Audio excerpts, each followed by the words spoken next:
성경에 보면 요셉의 이야기가 나옵니다. 요셉은 늦둥이로 태어납니다. 그래서 형들의 시기를 많이 받습니다. 왜냐하면 아버지가 늦둥이 요셉을 많이 사랑합니다. 근데 어느 날 형들이 멀리 가서 양을 치고 있는데 아버지 심부름을 가게 됩니다. 그동안 많이 미움을 받던 요셉이 형들의 그 만남을 통하여 사랑을 받는 게 아니라 도리어 미움을 사서 구덩이에 빠져 죽을 지경에 다다르게 됩니다. 근데 그때 간간히 살아나게 되는데 맏형인 루벤이 야, 그래도 우리 동생인데 이렇게 죽일 수 있느냐? 차라리 팔아버리자. 그래서 이제 돈을 받고 팔아버리게 됩니다. 팔려간 집이 보디발이라고 하는 장군의 집에였었는데 그 집에서 이제 머슴살이를 합니다. 오랫동안 머슴살이를 하는데 얼마나 성실하게 머슴살이를 하는지 주인이 보니까 싹수가 있단 말이죠. 그래서 이제 그 가정총무라고 하는 자리, 그러니까 모든 것을 다 책임지는 자리에 맡깁니다. 그래서 아주 성실하게 일을 하게 되는데 어느 날 갑작스레 그의 아내가 이 요셉을 꼬드깁니다. 근데 거기에 넘어가지 않죠. 근데 몇 번을 꼬드겨도 넘어가지 않다가 나중에 여인이 옷자락을 붙잡고 늘어지는 바람에 이 겉옷을 벗고 도망을 치는데 그게 증거가 되어서 결국은 어떻게 됩니까? 감옥에까지 가죠. 근데 감옥에 가서 2년 동안 썩는데 이게 뭐 말할 수 없는 고통이죠. 왜냐하면 자기가 잘못한 것이 있다면 내가 이게 잘못했으니까 이만큼 벌을 받는구나 생각을 하는데 잘못한 것이 하나도 없는데 이 감옥에 가서 썩는데 뭐 마음에는 한편으로는 어려움도 있지만은 한편으로는 이런 생각이 드는 거예요. 아니, 하나님께서 왜 내가 죄도 없고 믿음으로 살고 기도하고 말씀대로 살려고 하는데 왜 이렇게 어려움만 계속 올까라고 하는 생각이 들겠죠. 근데 거기서 2년 동안 썩는 동안에 이상한 사건 하나가 일어납니다. 꿈의 몽을 하는 사건이 일어나요. 그 애굽의 왕이 꿈을 꿨는데 이상한 꿈을 꿉니다. 아무도 해결 못해요. 그런데 요셉이 이 꿈을 해결합니다. 그건 뭐냐면 7년 동안은 풍년이 들다가 7년 후에 흉년이 들 것이니까 7년 동안 아주 훌륭하고 똑똑한 사람을 잘 직책을 줘서 이 관리를 잘 할 때에 7년의 흉년을 잘 이길 수가 있습니다. 그러니까 왕이 갑작스레 생각하기를 네가 그럼 그 책임해라. 그게 뭐냐면 총리가 되는 거예요. 갑작스레 총리가 되는 거예요. 근데 요셉이 마음속에 느끼기를 하나님은 힘들고 어렵지만 안 되는 거 없지만 마지막에 이렇게 합력하여 선을 이루게 하시는구나 라고 하는 사실을 마음속에 느끼게 되는, 경험하게 되는 거예요.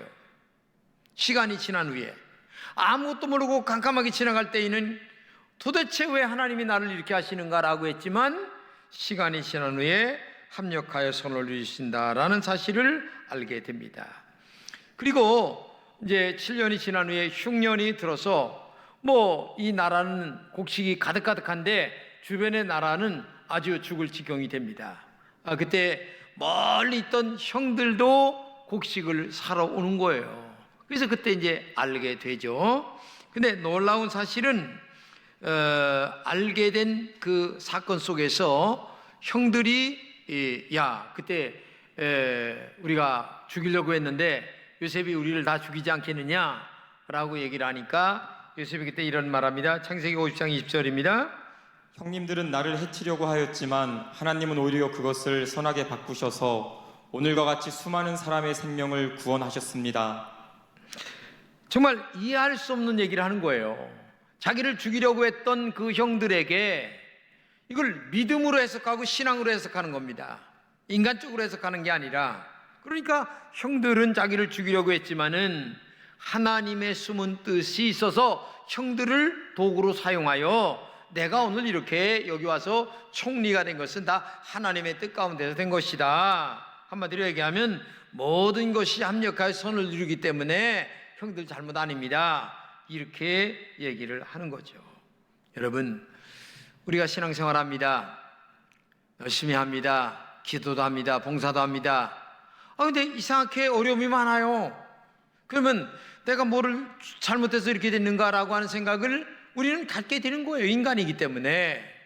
그러나 그 속에는 내가 잘못이 없어도 하나님의 뜻이 이루어지기 위한 하나의 방법이 지금 진행되어 가고 있다고 하는 사실도 우리는 알아야 돼요. 모든 일들은 하나님의 뜻이 이루어지기 위해서 지금 진행되어 간다고 하는 사실을 우리는 알아야 된다는 얘기입니다. 즉 영적 경험을 하기 위하여 나에게 더 깊은 믿음과 그리고 나를 통하여 하나님의 뜻이 이루어지기 위하여 지금 일이 진행되어 가고 있다고 하는 사실을 우리가 알아야 됩니다. 저는 교회 개척을 하면서 많은 어려움을 겪었습니다. 한마디로 얘기하면 교회를 5번이나 하셨으니까 얼마나 어려움이 있겠어요. 여러분 깊이 생각해 보세요. 그 뒤에는 얘기 안 해도 어려움이 많아요. 얼마나 어려웠던지 제가 들던 그 연금까지 깨가지고 헌금을 할 수밖에 없는 상황이 되었고, 요 뒤에 있습니다마는 문이 있어요. 근데 땅 2필지를 산 거예요. 근데 얼마나 어려웠던지 그 땅을 도로 또 팔아야 됐어요. 왜? 교회 짓는데 보태야 되니까. 그래서 지금은 그 둘 중에서 한 필지를 사가지고 뒤에 들어오는 문으로 우리가 지금 활용하고 있었습니다마는 그렇게 여러 가지 우여곡절이 많았다. 거기다가 제가 암이 걸려서 죽을 고비를 넘겼어요. 근데 이런 과정을 통해 한 가지 느끼는 것은 저의 신앙이 순수해졌다는 것입니다. 그리고 깨끗해졌다는 것입니다. 그리고 전능하신 하나님만을 바라보는 그런 믿음이 저에게 생겼어요. 오직 주발하게 신앙이 되었다. 고난으로 저의 믿음을 순수하게 만들었고 깨끗하게 만들었고 고난 속에 더 주님을 많이 생각하게 만들었습니다. 그리고 고난 속에 있는 성도들의 처지와 형편을 많이 생각하는 목사가 됐어요. 내가 만약에 그런 고난과 역경을 생각한다면 역지사지인 여러분들의 처지를 그냥 그런 거야 하면서 목회를 하고 말 거예요. 그런데 저는 마음으로는 어려움이 있을 때에 정말 교인의 처지와 그 형편과 그 입장에서 많이 생각을 하면서 내 마음에 눈물을 흘리면서 함께 기도하고 목회를 하는, 정말 순수한 목회를 하는 그런 목사가 됐다는 것을 느껴보게 됩니다. 신앙생활 하는데 하나님께서 미리미리 알려주신다면 얼마나 고마울까라는 생각도 들지만은 안다고 다 축복이 되는 건 아니에요. 여러분, 내가 죽는 거 알고, 내가 만약에 교통사고 날 거 다 알고, 내가 언제 어떤 일이 일어날 거 다 안다면 인간은 잔머리 굴리느냐고 아마 정신이 없을 거예요. 그런데 모르기 때문에 믿음으로 살게 되고 신앙으로 살게 되고 하나님을 더 의지하게 되고, 그래서 결론적으로 마음속에 합력하여 손을 이루시는 하나님의 은혜가 있구나, 이런 것들을 나도 모르는 사이에 알게 되는 거예요. 그래서 정말 여러분과 제가 알 수 있는 것은 오직 성경 말씀입니다. 알 수 있는 것은 오직 강단에서 선포되는 말씀을 통하여 여러분들이 예배를 통하여 깨닫는 겁니다.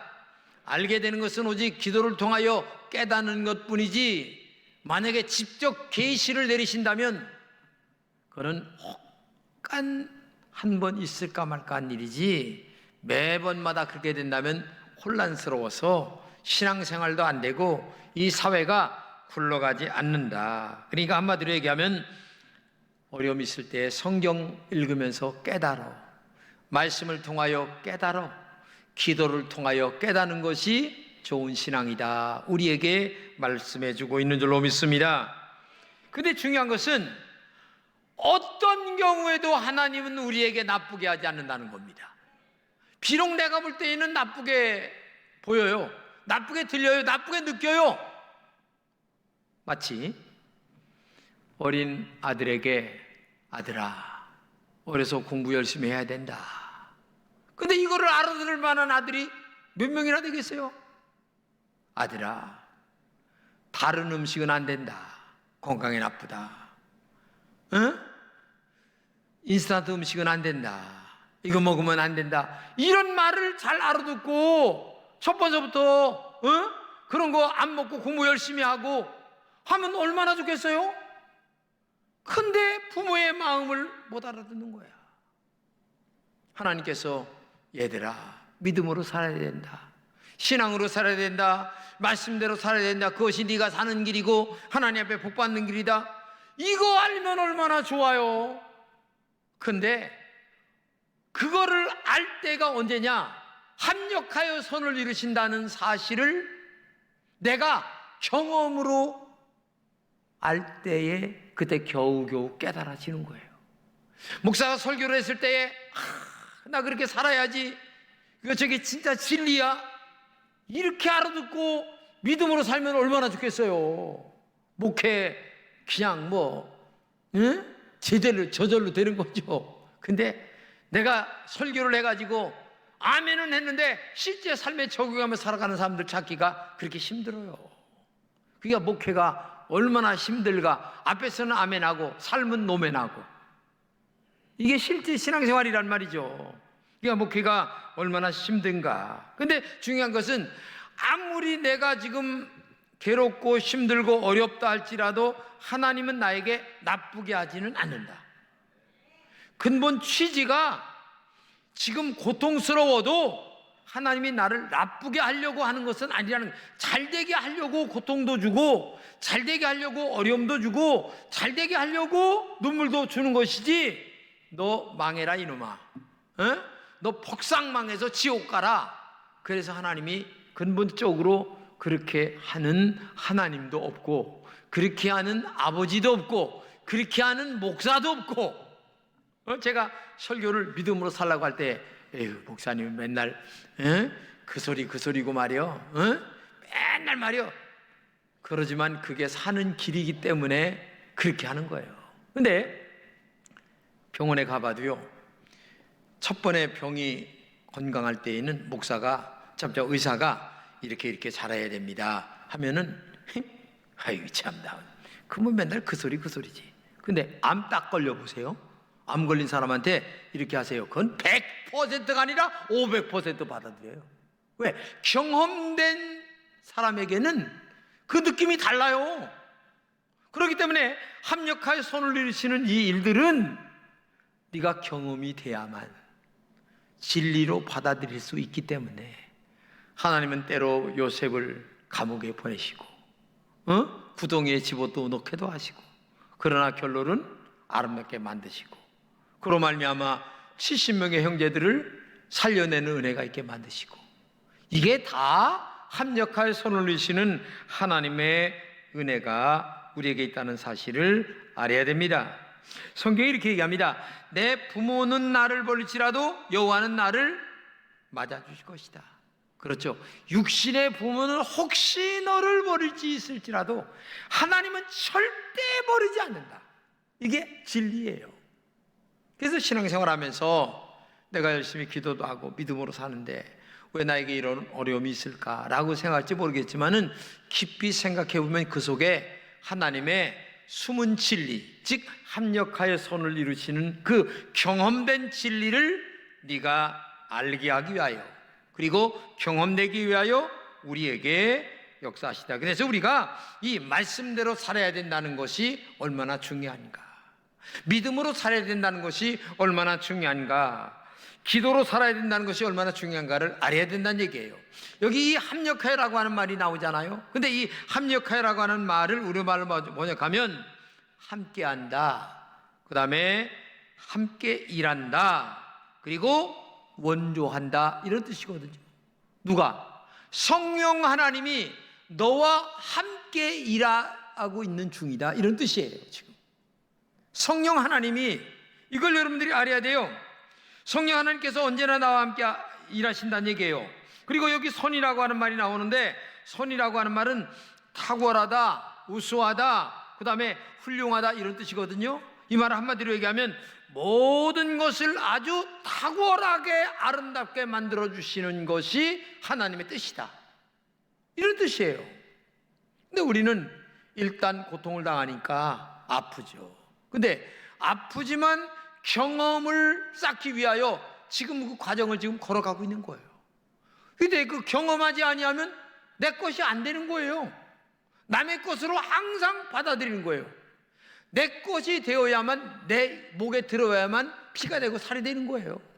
그렇기 때문에 오늘도 하나님은 우리에게 합력하여 선을 이루신다라는 사실을 꼭 깨달으면서 정말 경험된 진리를 이렇게 느끼고 아는 사람이 돼야 뭐가 내 것이 되는 거예요. 암 걸려본 사람은 암 걸린 사람의 아픔을 말로는 뭐 다 잘 알아요.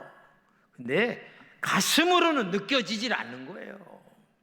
그렇기 때문에 하나님은 이것저것 다 경험되게 하시는 하나님의 은혜를 알고 모든 것이 합력하여 선이 된다. 이걸 꼭 알아야 돼요. 그러면 어떤 사람에게 합력하여 선을 이루실까? 오늘 본문에 보게 되면 그의 뜻대로 부르심을 입은 자들에게입니다. 한마디로 얘기하면 여기 계신 여러분들이에요. 불러서 하나님이 불러내어 예수 믿고 예수님을 나의 구주로 영접하는 사람, 그래서 이사야 43장 1절에 이렇게 얘기합니다. 내가 너를 지명해 불러나니 너는 내 것이라. 하나님의 것이 된 사람들에게 모든 것이 합력하여 선을 이루신다. 이렇게 말씀하시고, 두 번째는 하나님을 사랑하는 자라고 얘기합니다. 참 재미있는 얘기입니다. 자, 교회 여러분들이 불러 나왔습니다. 똑같습니다. 불러내서 예수 믿고 교회 다니는 것은 똑같습니다. 그런데 하나님을 사랑하는 것은 다 차이가 있어요. 신앙의 차이가 아주 큽니다. 어떤 사람은 하나님을 죽도록 사랑하는 사람이 있는 반면에 어떤 사람은 대충대충 사랑하는 사람이 있어요. 신앙생활 대충대충 하는 사람이 있어요. 어떤 사람은 목숨 걸고 낮예배, 저녁예배, 구역예배, 기도에 다 나온 사람이 있는 반면에 어떤 사람은 낮예배 겨우겨우 그냥 끌려서 나오는 사람이 있어요. 그렇기 때문에 나온다라고 하는 개념은 다 같아요. 근데 하나님을 사랑한다라고 하는 개념은 굉장히 큰 차이가 있는 거예요. 여러분, 성경에 사랑이라고 하는 말이 약 4가지가 나옵니다. 첫째는 친구와 우정 같은 사랑을 말하는 필레오라는 사랑이 있습니다. 그리고 부모와 자식 간의 사랑인 스테르고라고 하는 사랑이 있습니다. 그리고 남녀 간의 사랑인 에로스라는 사랑이 있습니다. 그리고 네 번째는 하나님이 죄인을 사랑하셔서 십자가에서 자기 목숨을 끊는 아가페의 사랑이 있습니다. 그런데 오늘 이 4가지 단어 중에 오늘 본문에 하나님을 사랑하는 자라고 하는 이 사랑이라고 하는 단어를 어떤 단어로 썼느냐? 바로 아가페라고 하는 단어를 사용했다는 겁니다. 그러니까 다른 말로 얘기하면 내가 너희를 아가페로 사랑한 것 마냥, 즉 십자가에서 목숨을 끊는 것처럼 내가 너희를 사랑한 것처럼 너희들도 불러낸 사람 중에서 또다시 한 단계 더 높아 나를 아가페적인 사랑으로 사랑하는 자에게는 모든 것이 합력하여 선을 이루어 가신다. 안 되는 것 없지만 잘 되고, 없는 것 없지만 있게 되고, 병 것 없지만 고침받고, 이게 영적인 진리라는 사실을 여러분들이 알아야 돼요. 여러분, 이 아가페 사랑은 교회를 출석하는 그 이상의 사랑을 얘기합니다. 이 아가페 사랑은 주일 성수 그 이상을 얘기합니다. 아가페 사랑은 물질을 드리는 그 이상의 사랑을 말합니다. 아가페 사랑은 사람을 위해서 십자가에 피 흘려 죽으신 사랑을 얘기하는 겁니다. 그래서 주님께서 얼마나 우리를 사랑하여 나를 보여주는 사랑, 내가 너희들을 아가페로 사랑했듯이 이제는 너희들이 나를 아가페로 사랑할 때에 모든 것이 합력하여 선을 이루어 간다는 사실을 알아야 된다. 오늘 본문에 보게 되면 마땅히 빌 바를 알지 못하는 연약한 인간을 위해서 성령이 탄식하며 기도하신다, 이렇게 말씀하십니다.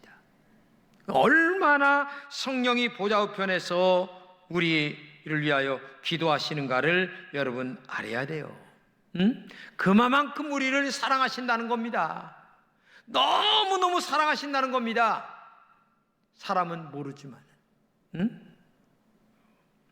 우리가 예수님의 형상을 본받게 하기 위해서는 하나님의 뜻을 찾는 영적 지혜가 있어야 됩니다. 우리를 연단하시고 그 다음에 영원롭게 하시는 하나님의 손길을 봐야 된다는 얘기입니다. 오늘 본문 뒤에 이런 얘기가 나옵니다. 31절과 32절인데 한번 읽어보겠습니다. 그렇다면 우리가 이 일에 대하여 무슨 말은 할 수 있겠습니까? 만일 하나님이 우리 편이시라면 누가 감히 우리를 대항할 수 있겠습니까? 자기 아들까지도 아끼지 않으시고 우리 모든 사람을 위하여 내주신 하나님이 어찌 그 아들과 함께 다른 모든 것도 우리에게 아낌없이 주시지 않겠습니까? 여러분 이 말씀을 잘 들어야 돼요. 하나님이 우리에게 과자 정도 준 게 아닙니다. 아니면은 벤츠 정도 준 게 아닙니다. 하나님에게 가장 소중한 그 아들을 십자가에 못 박아 주시면서 우리를 구원해 주신 하나님의 사랑이 있다는 거예요. 근데 가장 소중한 아들까지 너희들에게 줬는데 아들만도 못한 거 왜 못 주겠느냐? 그 얘기예요. 그러니까 너희들이 진정 영적인 것에 소망을 두고 하나님을 정말 아가페적으로 사랑한다면 아들까지 주신 하나님께서 아들만도 못한 거 왜 안 주겠느냐? 좀 영적인 눈을 떠라 이거야. 에? 네가 먼저 부름받고 신앙인이 되었지 않느냐? 이젠 두 번째 하나님을 아가페적으로 사랑하라 이거야. 그러면 너희가 합력하여 모든 것들이 다 잘 되는 거야. 에? 지금 어려움과 고난이 있지. 요셉처럼 형들에게 팔려나가기도 하고 구덩이도 들어가고 감옥에도 가고 다 어렵게 되지만 하나님은 벌써 애굽의 국무총리로 만들고 국무총리만이 아니라 너희들의 형제 70명을 다 살려내려고 다 계획 속에서 이뤄가는 거야. 너희들이 딱 할 수 있는 것은 한 가지야. 나를 사랑하는 거야. 믿음으로 사는 거야. 말씀대로 사는 거야. 그러면 모든 것들은 안 되는 것 같지만 잘 되고 없는 것 같지만 있게 되고 하나님의 역사가 너를 통하여 나타나게 된다. 할렐루야. 그렇기 때문에 너무 큰일 났다 호들갑 떨지 말라 얘기해요. 바로 눈앞에 질병이나 실패가 닥쳐와도 낙심하거나 자하지 말라 얘기해요. 응? 왜? 합력하여 선을 이루시는 하나님의 은혜가 너희들에게 있기 때문에 걱정하지 말고 그저 믿음으로 살고 말씀대로 살면 하나님이 다 알아서 하신다. 성경에 보게 되면 야고보가 순교합니다. 근데 순교하고 난 다음에 베드로가 감옥에 갇혔는데 세상에 감옥에 갇혔는데 내일 모레 사형당할지도 모르는데 얼마나 잠을 잘 자는지 그냥 옆에 사람이 깨워도 못 일어날 정도로 잠을 쿨쿨 자는 거예요. 그러니까 천사가 와가지고 옆구리를 치면서 잠을 깨웁니다. 여러분 이게 믿음 아닙니까?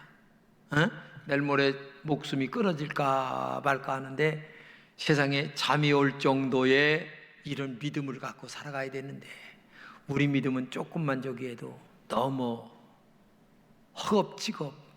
진짜 가만히 보면 믿음이라는 게 너무 얕어. 매일 피레미 새끼하고만 놀아.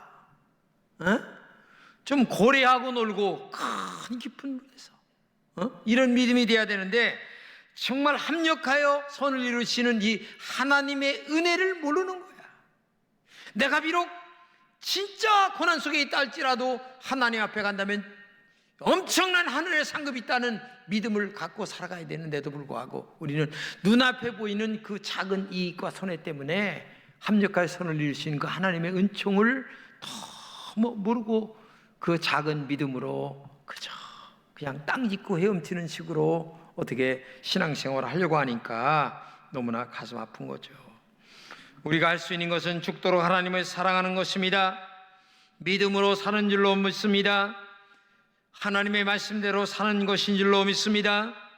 그렇기 때문에 여러분들이 지금보다 더 하나님을 사랑하시기 바랍니다. 그러면 모든 것이 합력하여 선을 이루어 지금의 어려움과 고난도 다 이겨나가는 승리하는 여러분이 되실 줄로 믿습니다.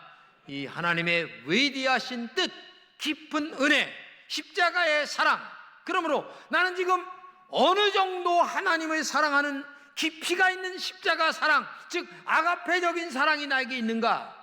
이거 다시 한번 깊게 생각하면서 오늘도 고난 속에 눈물이 딸지라도 용기를 얻고 일어서는 여러분 되시기를 진심으로 축복합니다.